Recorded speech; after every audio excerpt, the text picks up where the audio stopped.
Good evening, this is your host, Mr. Dark, bringing you a series of some of the most terrifying, strange, and true short horror stories of crimes, murders, abductions, and experiences.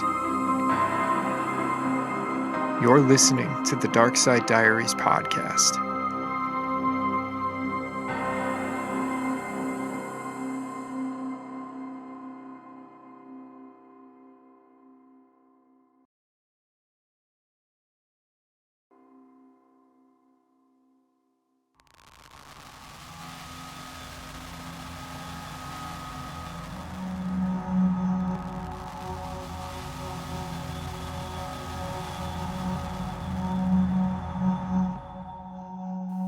St. Valentine's Day Massacre.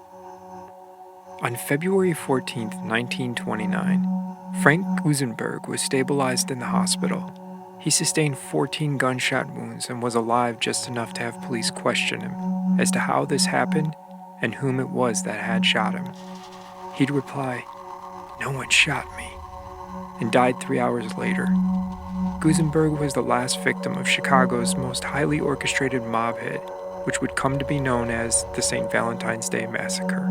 On the streets of Chicago, gang warfare ruled during the late 1920s. Head gangster Al Capone wanted complete control and did everything in his power by eliminating his rivals. From illegal trades of bootlegging, gambling, and prostitution, mobster rules were rash with violence and often had deadly outcomes. Capone, dubbed Public Enemy Number 1, had become the country's most notorious gangster. Capone's longtime enemy, Irish gangster George "Bugs" Moran, was a career criminal who ran the North Side Gang in Chicago during the bootlegging era of the 1920s.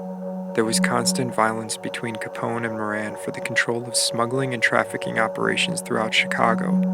The two mob bosses had many run-ins over territory disputes in the past.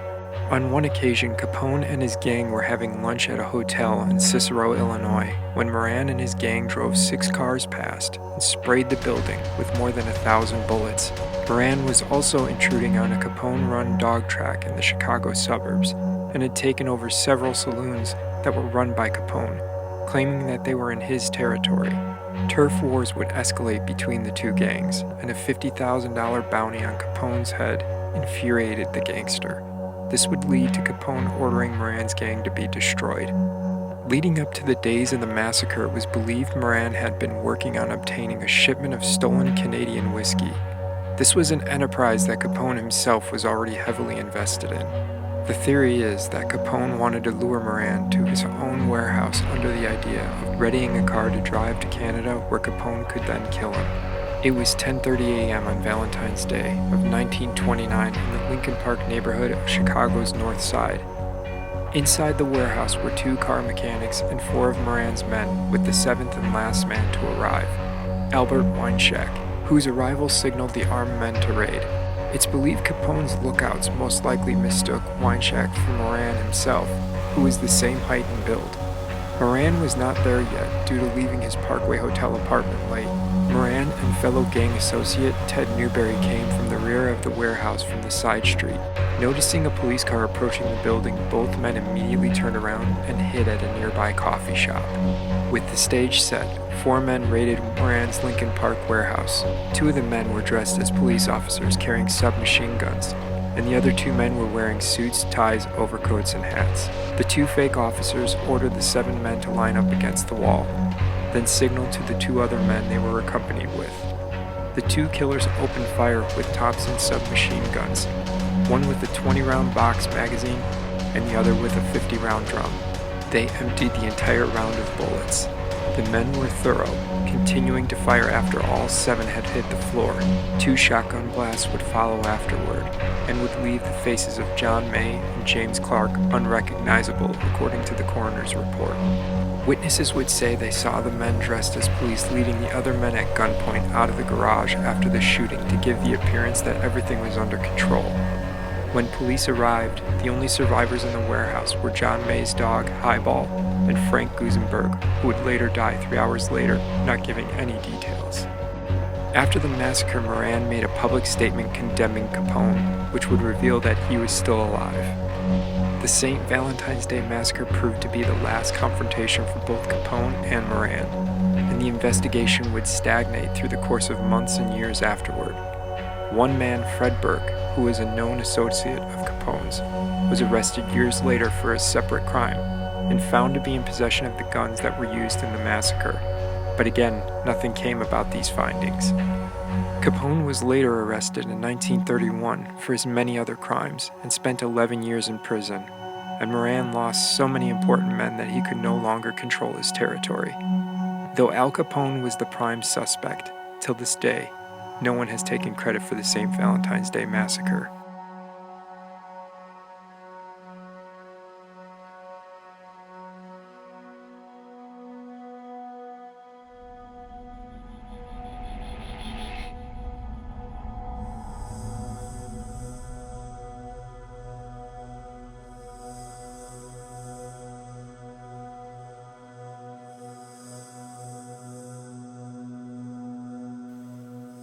Valentines Day Necrophilia, Jodine Serrin.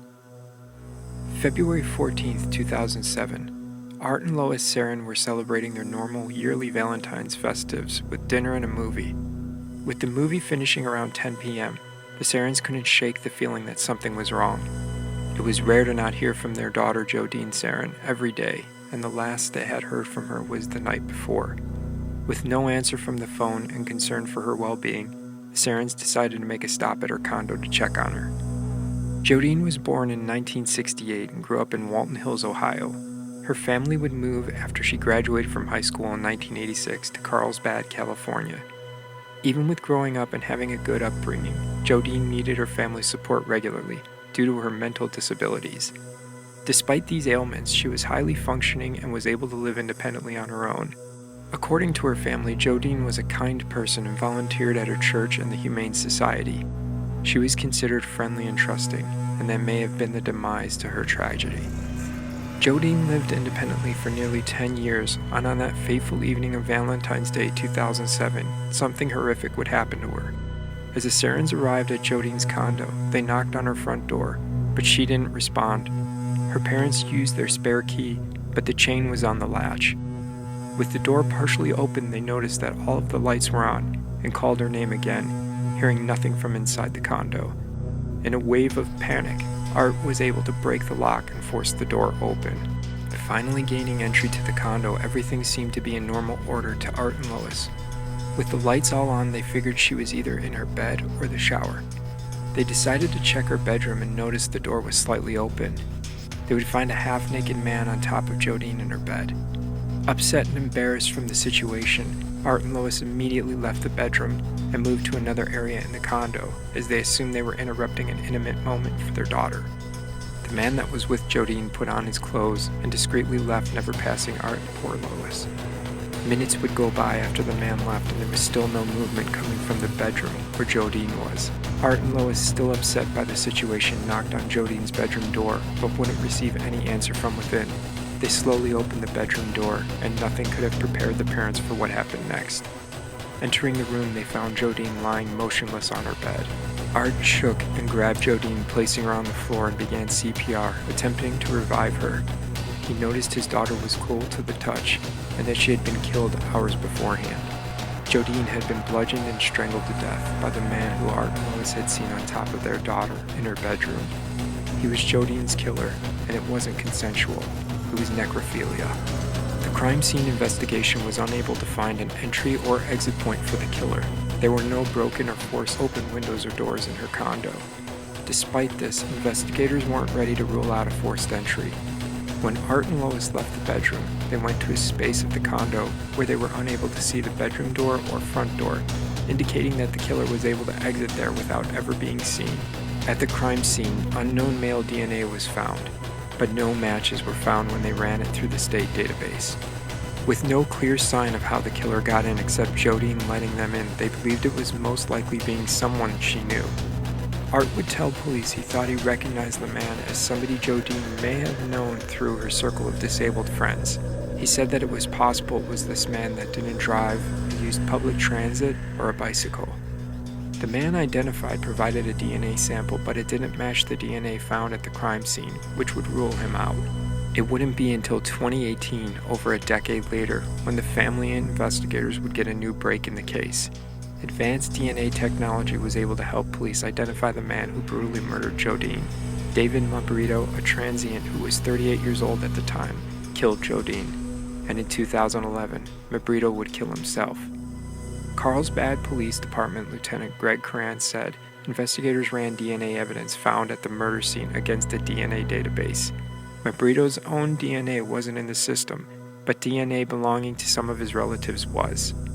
The Oceanside Police Department had an unprocessed sample of Mabrito's DNA that they obtained at a traffic stop because he matched the description of a suspect in another case. Mabrito killed himself shortly after the sample was taken, and it was never processed. Coran said that when they ran DNA against crime scene evidence in Serrin's case, matching technology returned a 1 in 64 quintillion match, meaning there was virtually no statistical probability it could be anyone else's DNA. The family would say they were forever grateful to the Carlsbad Police Department for their outstanding efforts in attaining justice through resolution of this tragic case.